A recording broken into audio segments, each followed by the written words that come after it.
Tonight, trillion-dollar infrastructure plan.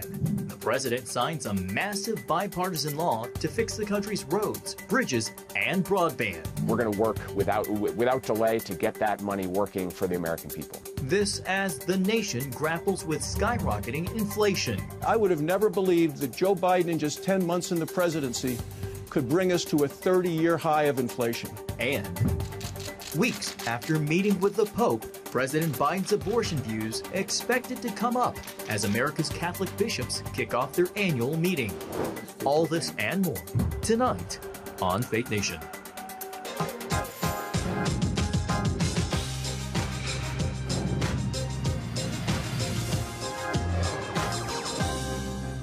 After decades of political potholes and roadblocks, a done deal. Welcome to Faith Nation. I'm John Jessup. Well, America's infrastructure getting a $1 trillion makeover. President Biden signed part one of an agenda he's been fighting for since taking office, now coming at a critical time for the economy. CBN's Brody Carter has been following the developments of the day. Brody, the president's signature on the deal coincides with sky-high inflation, now at a 30-year high. How does that play into the larger economic picture?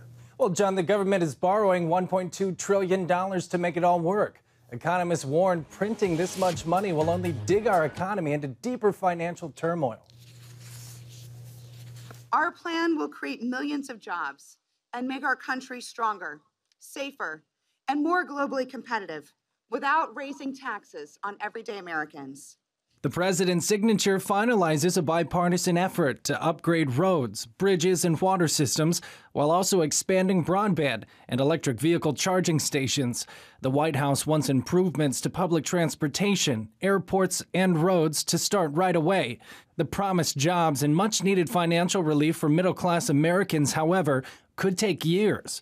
While the vote is touted as bipartisan because 13 House Republicans and 19 Republican senators supported it, party leaders are getting angry phone calls, and some members are even receiving death threats. Next, the House is expected to pass Part 2 of Biden's giant social spending plan. That could come this week in the form of another $1.75 trillion for the Build Back Better plan. So far, no Republicans are supporting this latest bill. Treasury Secretary Janet Yellen says passing this measure is key to fighting inflation, which goes against standard economic thinking.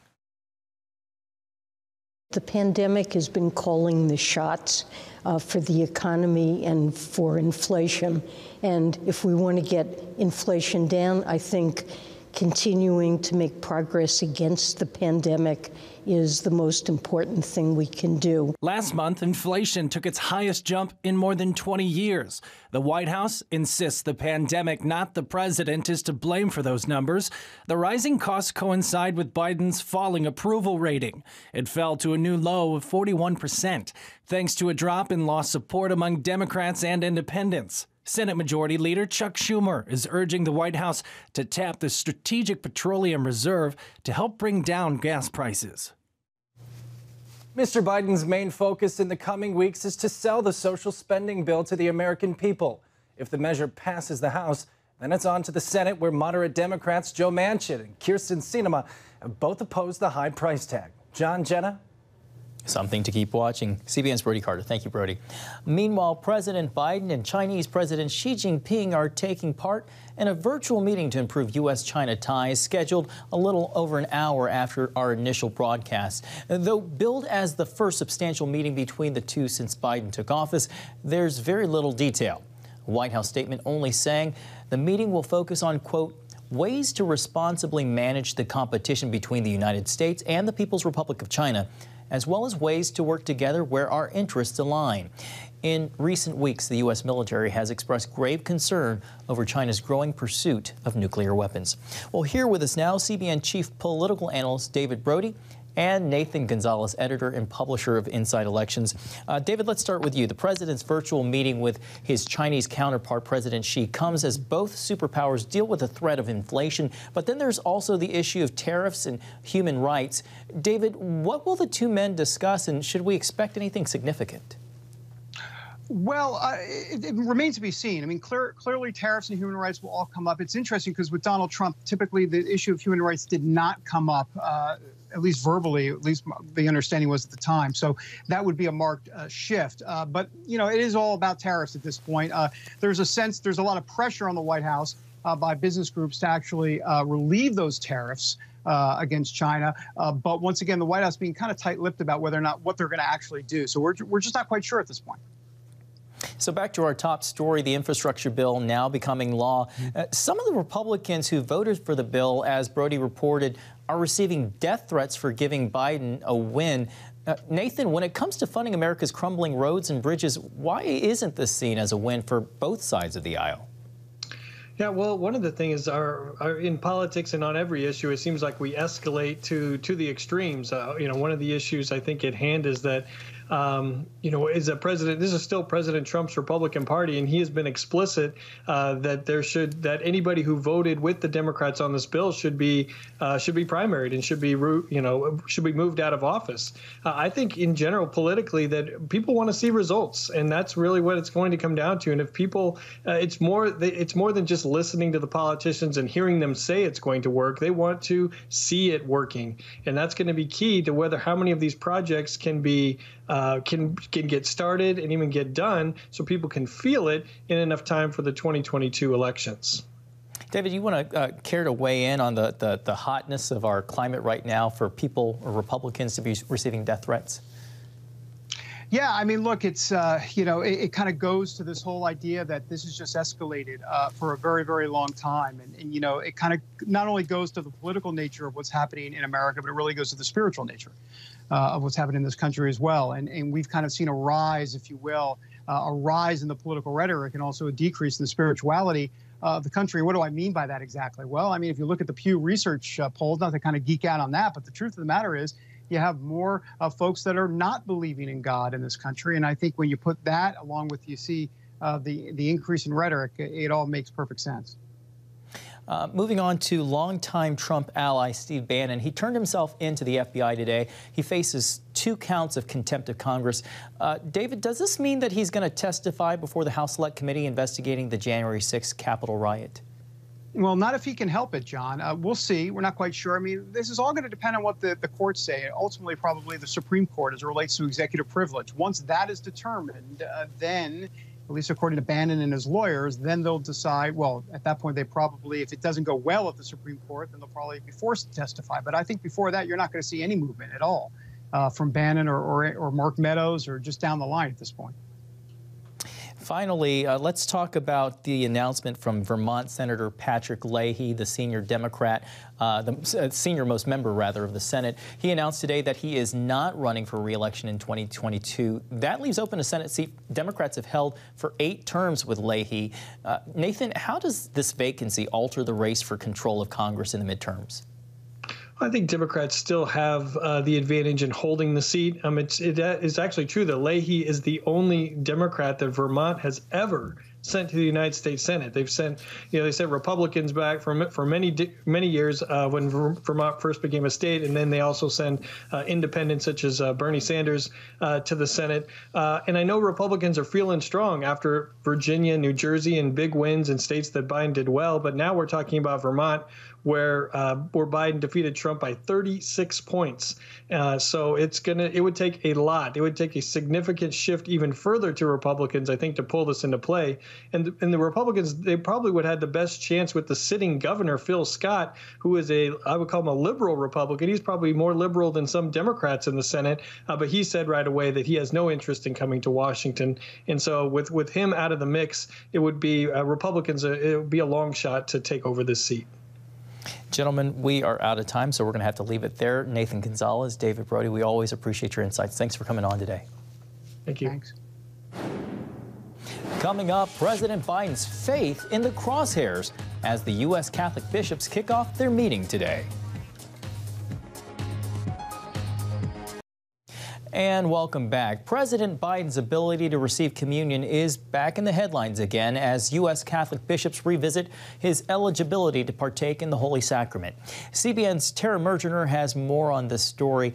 Tara, this all centers on the idea that some believe America's second Catholic in the Oval Office should be barred from communion because of his support for abortion rights. That's right, John. And kicking Off a conference in Baltimore today, bishops are expected to vote this week on a document clarifying the meaning of Holy Communion, a sacrament, of course, central to the Catholic faith. The issue has divided the U.S. Conference of Catholic Bishops, pitting more conservative Catholics against those who support the president's views.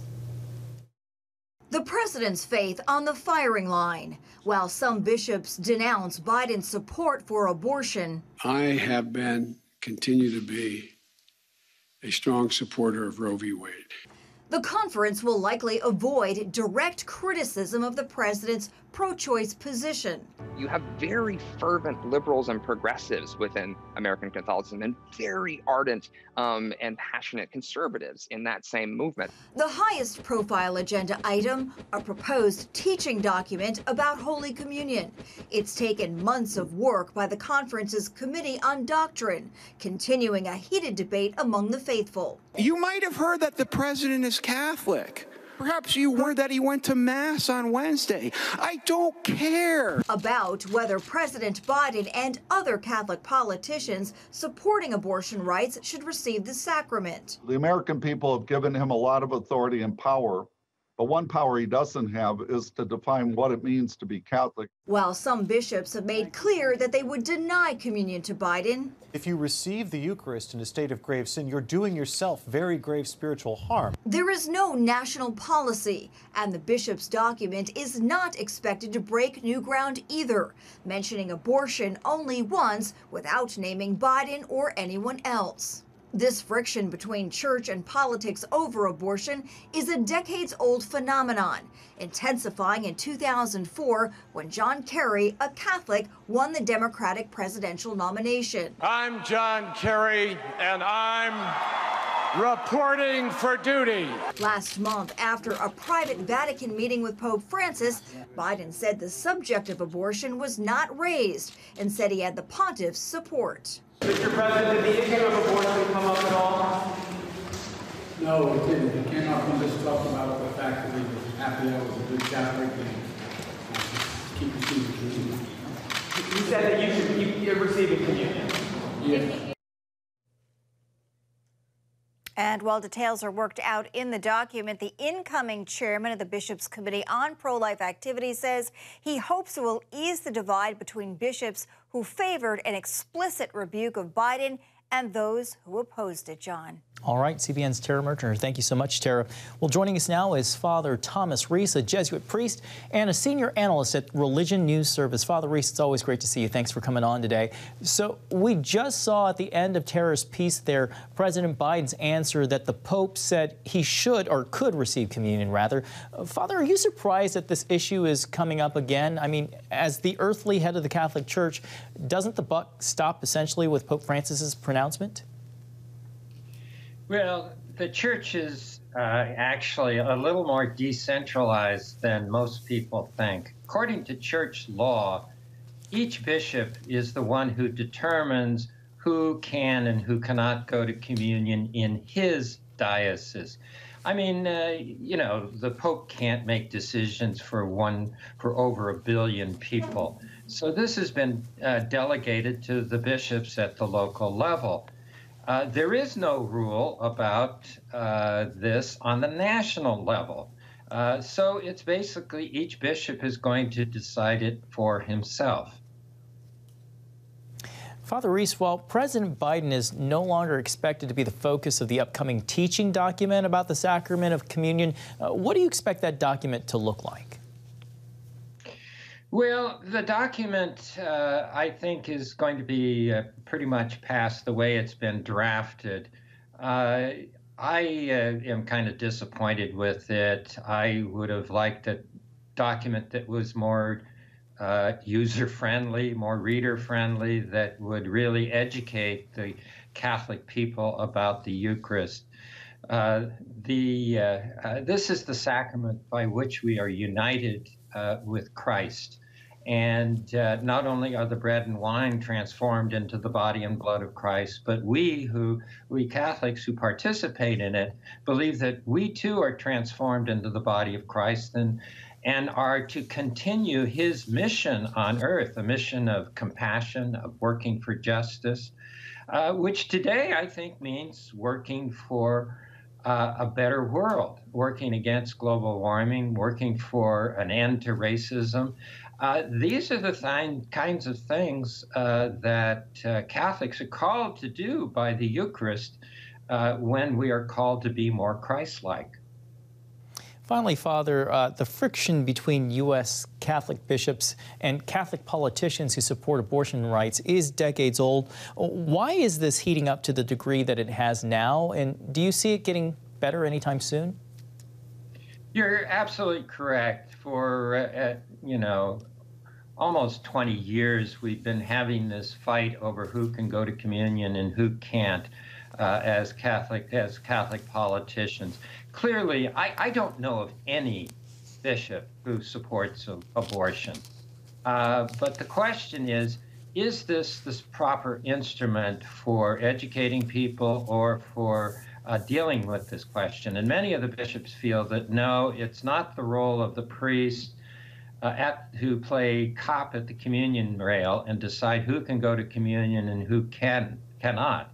The bishops can quite legitimately lobby against abortion, against federal funding for abortion. But when it comes to determining who can go to communion and who can't, most Catholics, the vast majority of Catholics, believe that this is something that should be left to individual conscience. All right, Father Thomas Reese, we always appreciate your insights and perspective. Thanks for being with us tonight.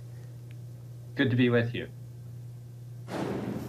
Well, when we come back, the award no one wants to receive and its connection to religious liberty. Next on Faith Nation.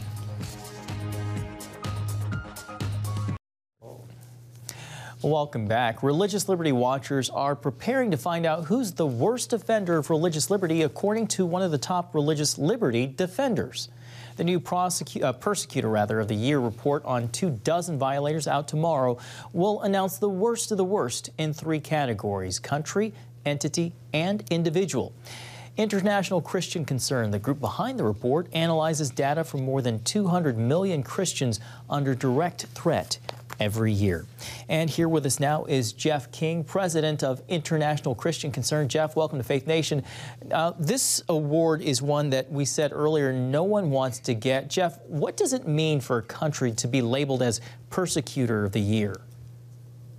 Well, it's not a position you want to hold, right? And, you know, in our business, honestly, a lot of what we're trying to do is the name and shame game.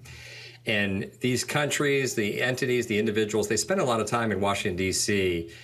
Framing what they're doing and basically lying about what they're doing and trying to frame how the government looks at it. So what we want to do is like break through all that. We give a resource to the press and the government to cut through all that and to say, these guys are the worst of the worst. Here's who's doing what. And it's basically a primer on persecution around the world. So it acts as a deterrent, but does it also help to change behavior? Well, it depends. So if you're Iran, it's going to have no effect whatsoever. On the other hand, if it's Nigeria or a country that cares more about its reputation or its business relationship with the United States, it can absolutely have a chilling effect. And the whole idea is to get the attention really of the press and the politicians. And, you know, honestly, a simple call from a legislator that has the right position can really stop persecution for months. I've seen it personally. So it can have a tremendous effect. So, Jeff, a little background, if you can. How does ICC come up with its rankings? Yeah, well, first of all, with a lot of work, we're continually putting news out every day on attacks. What's happening where, and we compile that, and we're putting out quarterly reports all year long. So we work in Washington, D.C. We spend a lot of time on this, on understanding what the government needs. So we compile those, we're looking at it, and at the same time, in the end, there's some subjectivity to it, right? But we're looking at the numbers of attacks. Does an individual have control of the state? Do they have control of a government where they can really wield terrible persecution. So there's any number of factors like that that go into weighing out who gets what. Are there repeat offenders, Jeff? Who makes the list as the world's worst oppressors year after year? Yeah, there are the worst ones. Obviously, North Korea comes to mind. It's just the worst place on earth to be a Christian. At the same time, there are other countries that most people around the world, most Christians have no idea how bad it is or how bad the persecution is. And so some of those are real surprises, but we back that up with the data and with the numbers of attacks, et cetera, et cetera. Finally, tomorrow's event features representatives from the U.S. Commission on Religious Freedom. What more can USCIRF and the United States be doing to combat religious persecution around the world? Well, I think the first thing, especially with some of these countries, it's really to name and shame. Is to get past the lies, honestly. I mean, that's an apolitical thing to say, but we have to name names and say who's telling the truth and who's not. And that I kind of could expound more once we explain who are the awardees, but some of these countries are getting away with murder, literally. And I know the work that you do is extremely important, not just to promote and make people aware, but for those who suffer persecution. So, Jeff, on behalf of all of us, we really appreciate the work that you all do. Thank you so much, and we'll be looking for your report tomorrow. Appreciate it. Thank you. Jeff King, thank you so much. Well, coming up, rocking around the tree. The Big Apple is getting in the Christmas spirit with a time-honored tradition.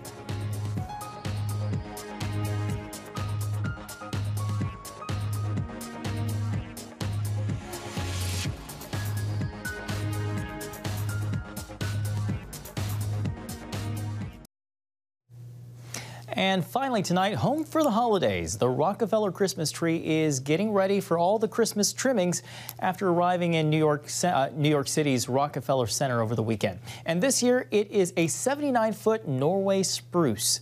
The 12-ton tree was trucked in from Elkton, Maryland, and donated by the Price family. There you see it. Huge. This year's tree is the first to come from Maryland since the tradition began 8 decades ago. The tree will be spruced up with more than 50,000 lights and a 900-pound star. That's pretty weighty. You can see it aglow during the lighting ceremony scheduled for December 1st. I, for one, always enjoy watching the lighting ceremony on NBC. It is a special time with all the performances and all the musical acts. So I'll just say, ready or not, it's beginning to look a lot like Christmas. Thank you so much for watching tonight's edition of Faith Nation. We hope to see you right back here tomorrow.